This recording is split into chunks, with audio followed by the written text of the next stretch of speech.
Hello again, and welcome to formally the first of three Week 1 lectures for America after the Civil Rights Movement. I'm Nathan Connolly, and I'm going to move us through a couple of big ideas and concepts to help us understand the reading for this week. You have a couple of video or media elements that you'll be looking at, one being the podcast discussing Lyndon Johnson's voting rights push. You have coverage of Martin Luther King's effort in Chicago in 1966, as well as two short pieces, King's essay in The Nation magazine, The Last Steep Ascent, and an article from the National Observer talking about the apparent split between militant and progressive politics within the Black freedom struggle's leadership specifically. Now, in order for us to understand the key and fundamental continuities between the civil rights and post-civil rights era, it's important to get a sense of the Jim Crow world itself and what did it mean to live in an America that was divided under the principles of separate but equal as outlined in the decision of Plessy versus Ferguson in 1896. The most important kind of takeaway or fundamental idea about the world that Plessy helped to make, and this is the decision that was about railroad cars and the segregation of the trains in Louisiana in the late 19th century, is that the ruling in Plessy helped to basically codify into law that segregation was not tantamount to discrimination, or that just because there was a segregated system didn't necessarily mean that a person was being discriminated against. Now, this might seem a completely foreign idea to us in the early part of the 21st century, but 100 years ago, 120 or 30 years ago, it was at least considered to be a credible argument that you could have so-called separate but equal. Now, of course, the Jim Crow period, as some of you likely already know, was an era in American history marked by tremendous violence. So even though the principles around segregation were about trying to institute racial peace with blacks and whites supposedly in their various spheres, segregation was much more about a kind of domination and a very consistent effort to effect negotiation, but between drastically unequal parties, namely whites and black elites of various kinds, be they business people, religious leaders, and so forth. The violence of Jim Crow is really an extraordinary chapter, and in particular, it's a moment where even the mechanisms of formal violence were being directed not just at men who were considered to be dangerous threats to white womanhood, which is a common trope in this period, but even toward children. So some of the most important kind of flashpoints around this, for instance, is the case of someone like George Stinney, a 14-year-old in South Carolina who is accused of murdering two white girls. He is convicted with there being no physical evidence. There is a trial that lasts all of one day, including jury selection. And he's executed and with the death penalty by the state of South Carolina. On his way to his execution in the electric chair, he's carrying a Bible, and George Stinney is so small and frail a frame that he actually has to be placed on the Bible as a booster seat in order to be strapped into the electric chair, right? So this is just one of many extraordinarily graphic renderings of the immorality of the Jim Crow world. We have, of course, discussions of people like Claudette Colvin, an activist from Montgomery, Alabama, who at 15 is 8 months before Rosa Parks and refusing to give up her seat on the buses of Montgomery. There's, of course, the story of Emmett Till, which we'll talk a little bit more about in a moment.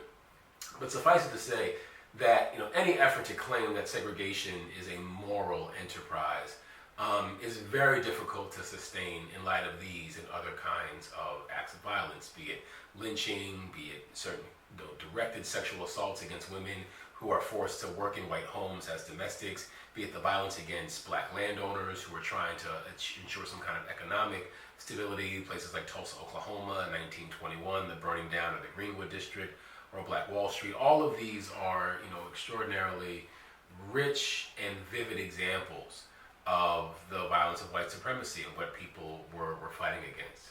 Now, in the mid-1950s, and we're going to move through a lot of history here just to kind of get our bearings. We're going to have to skip a lot, but the mid-1950s was a critical decade in American history for a couple of different reasons.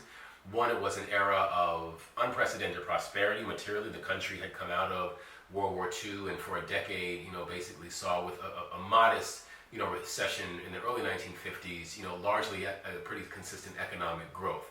The war machine of the 1940s turned into the Consumers' Republic of the 1950s. And so many people were seeing this affluent society emerge and believe that this would be a moment in which to begin to test some of the abilities of African Americans and other marginal groups to access the goods and benefits of American society. Similarly, you have in the early 1950s a new narrative on the world stage about the United States as the standard bearer for democracy. Coming again out of World War II, you have the United States having won that war against fascism. There was clearly a Cold War that was emerging relative to communism, but in both the case of his war against Nazism and its ideological struggles against the communist right, you have a belief that the country is going to get the democracy project correct. And getting it right means then chipping away at what is considered to be one of its most consistent black eyes, which is, of course, the problem of Jim Crow segregation. So in the 1950s, you have groups like the NAACP, you have groups like the Congress for Racial Equality, you have groups like the Fellowship of Reconciliation, all that are working through the 40s and 50s to try to basically use either some kinds of nonviolent direct action, or in the NAACP, in the Urban League case, certain kinds of negotiation, NAACP using specifically the courts. And it pulls together an effort in the early 1950s to what ultimately results in the decision of Brown versus the Board of Education, which is a very important landmark decision in 1954, which allows for the question of school segregation to stand in for the question of segregation's validity and credibility writ large. It's a case that is largely, again, revolving around the experience of children. It looks at what the impact of segregation was on the psyche of children. There was a very famous social experiment that was done in the lead up to making the case by sociologists Mamie Clark and Kenneth Clark, a husband and wife duo. And some of you have heard about the doll experiment, and the idea being that you put dolls of different apparent racial backgrounds in front of children, and you ask them to determine who is the pretty doll, or who is the smart doll, or which doll most looks like them, which doll would they prefer to play with. And there's been some interesting kind of storytelling around this experiment in the many decades since the Brown decision. And it's important to kind of bear this out because it says something about the world that was being built in the segregated period.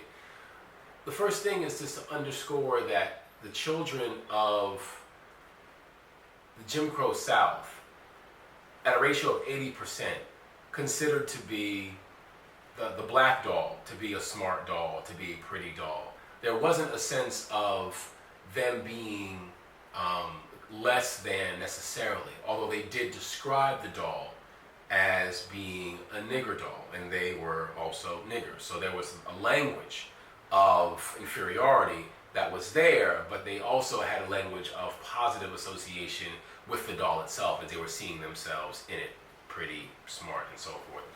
Kids who were of African descent who were in white schools in the North, in the so-called integrated North, actually believed that the black doll was inferior, that it was dumber, that it was uglier, and when given the choice would prefer to play with the white doll. So there's a very interesting dynamic where all black institutions in a Jim Crow context are still giving a measure of pride, and black students who are in very modestly integrated environments are not feeling the same kind of pride.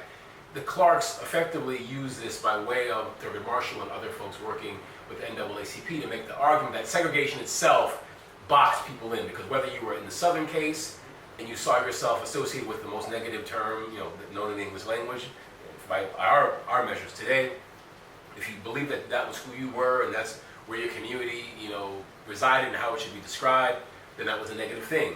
If you took the presence of white people to mean that beauty and intelligence was somewhere other than yourself, that too was an outgrowth of Jim Crow and therefore negative. The primary justice, the Chief Justice at the time, was a man by the name of Earl Warren, And Warren makes a very important decision in how he describes how segregation ought to be ended. And now I'm quoting. Segregation of white and colored children in public schools has a detrimental effect upon the colored children. The impact is greater when it has the sanction of the law, for the policy of separating the races is usually interpreted as denoting the inferiority of the Negro group. Any language contrary to this finding is rejected. We conclude that in the field of public education, the doctrine of separate but equal has no place. Warren, incidentally, was a former governor of California, and even as he's denouncing segregation in the Brown decision, less than 10 years earlier, he was actually presiding over the internment of Japanese Americans in California.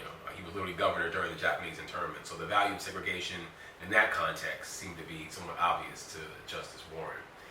Flashing forward again, just a few years, the first Brown decision is in 1954. There's actually a second Brown decision that's about implementing how you're going to desegregate the country, and particularly around schools. And the very famous language used in that second Brown decision was that desegregation should happen at quote-unquote all deliberate speed.